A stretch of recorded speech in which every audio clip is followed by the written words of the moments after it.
I'd like to give the community an update as to what we're doing here at Robert Wood Johnson University Hospital Somerset to get us through this pandemic and keep you and your loved ones safe. So we've taken a ton of precautions with our staff and with our patients coming in with COVID-19. We prepared several weeks ago to screen everyone who came in, take their temperature, and ask the appropriate questions.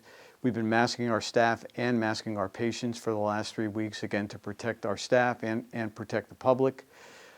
Here at the hospital, we have 4 inpatient units currently dedicated to the treatment of COVID patients, and of course our intensive care unit, which is, we've actually expanded our capacity for our intensive care. We've actually quadrupled the number of ICU beds over the last several weeks.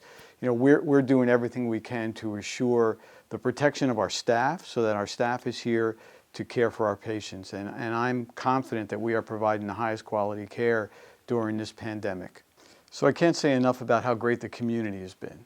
Since the very beginning of this pandemic, they've reached out to us. I believe to date we've had over $62,000 in donations of food.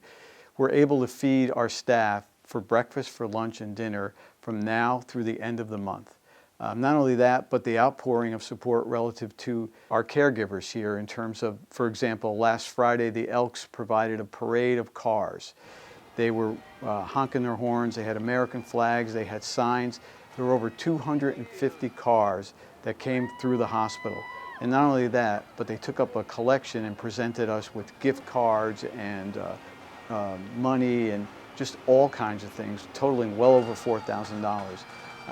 That morale boost alone, I think, carried us for the next week because the recognition of the public in terms of what our team is doing every single day has really been just amazing, and that support has really kept our team going.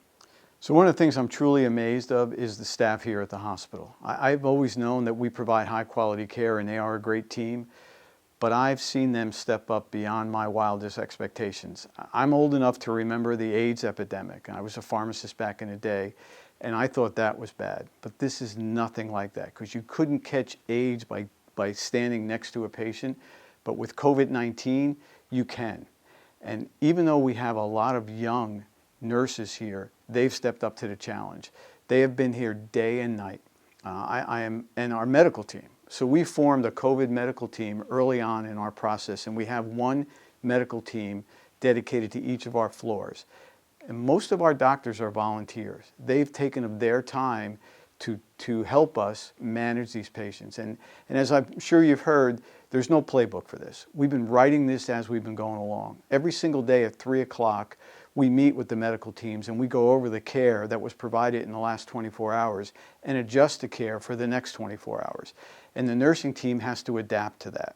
And they have been absolutely heroic, is in my estimation, not a big enough word to describe what they have done every single day, day in and day out, to assure that we are here to treat the patients that come into our hospital and assure the community that we are doing the very best. In addition to our nursing team, the other parts of our hospital, for example, facilities, one of the early requests we had was the nurses were going in and out of the rooms too frequently. So we asked our maintenance team to help us. And what they did was they literally drilled a hole in a wall and put a conduit to allow us to run tubing outside the room so that the nurses could have all of the pumps that are feeding medication to these patients outside the room instead of having to run inside and run outside. So they've saved PPE and they've reduced the exposure. We did that in 28 rooms. The other thing our maintenance team did is they were able to use industrial size HEPA filters and vent those to the outside. Completely man-made. They came up with this idea themselves, again, to create this negative pressure to protect our caregivers. So let me just talk about environmental services staff. In addition to what they do every single day, they have been going around the hospital 3 times a day and wiping down doorknobs, wiping down handrails, wiping down elevator buttons. Again, all in an effort to make sure that we provide the safest environment for our staff and for any community members that come into the hospital during this tumultuous time. Our food and nutrition department has been phenomenal. Our food and nutrition director has been our liaison with the community and has been filtering all of the food that comes in across the hospital. Our transport folks who are on the front line, our radiology team, No one in any of those ancillary departments have said they can't do this. Everyone has said, what else can I do? We've also set up a redeployment team. So some of our outpatient facilities have been closed during this pandemic. We've actually taken about 150 of our staff from outside of the hospital, brought them in the hospital, and they've been acting in the capacity of working at the front desk, being transporters, being nurse liaisons, actually calling the families on a daily basis to update the family and let them know how their loved one is doing. So it's been an extraordinary effort. Everyone talks about the physicians and the nurses, and they're unbelievable, but we cannot function the way we're functioning without all of the ancillary staff supporting them.